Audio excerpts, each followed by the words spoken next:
Antes mesmo de desenvolver uma língua, o homem já produzia arte. Os primeiros registros conhecidos são as pinturas e desenhos nas cavernas, que relatavam hábitos e rituais praticados pelos povos da pré-história. Passando pelas civilizações antigas, como os sumérios, mesopotâmicos, persas e egípcios, a arte sofreu diversas transformações, ganhando a personalidade de cada povo. Em seguida, os gregos, considerados os grandes filósofos e artistas de toda a história antiga, trataram de valorizar o conhecimento e o desenvolvimento das artes, legado que depois foi difundido pelo Império Romano.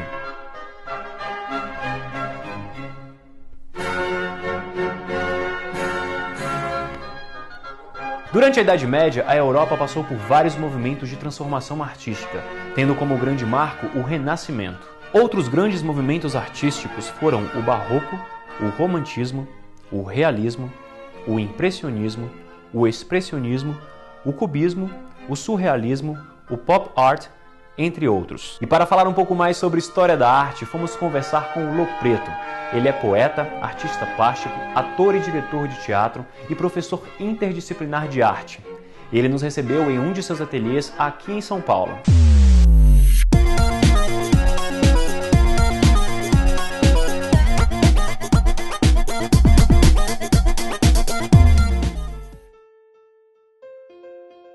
O homem, desde o seu princípio, ele se manifestou em relação ao seu meio artisticamente.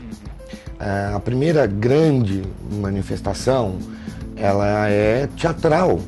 O homem dançou primeiro, pintou, não é? As pinturas rupestres de 30, 40 mil anos atrás, elas provam isso. O homem, ele pinta da mesma maneira que hoje a gente projeta alguma coisa que a gente quer. Pintar para o homem era uma espécie de oração, era uma prece, um pedido, né? Uma projeção. Ele dança num ritual onde ele possa vir a ser bem-sucedido, ou seja, ele se comunica com tudo que ele não conhece dessa forma e dessa maneira. Aí começa essa condição da expressão criativa.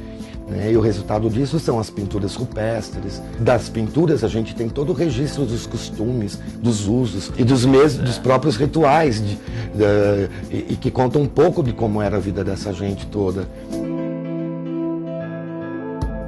Do mundo primitivo, do paleolítico, do neolítico, para as grandes civilizações, a mudança e a transformação ocorreu mais ligado ao fundamento religioso, não é? Então a manifestação teatral, ela vem junto à questão religiosa nas grandes civilizações, ou na Suméria, onde é o Iraque hoje, o Irã, ou no Egito, ou mesmo na China, ou no Ganges, no Vale do Ganges na Índia, simultaneamente, em períodos muito próximos, evolutivamente falando. A questão escrita do teatro, ela vai surgir um milênio depois, um milênio e meio depois, que é no século V na Grécia. Antes, tudo foi ou aconteceu por tradição oral. Supostamente Homero, o maior poeta grego, viveu no século XII a.C. Tudo que se recitou sobre o poema dele era por tradição oral.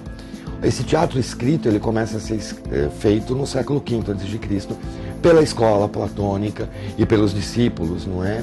Do Sócrates. Eles todos vão se conscientizar da necessidade da permanência real dessa história, dessa cultura, dessa produção cultural. E aí nasce o teatro, não é? Esse teatro também, ele nasce nesse momento e dura até o período romano, de certa forma se transformando ininterruptamente, para depois viver novamente a questão da ligação necessária com a religião, que é todo o período de Idade Média. Lopo Preto também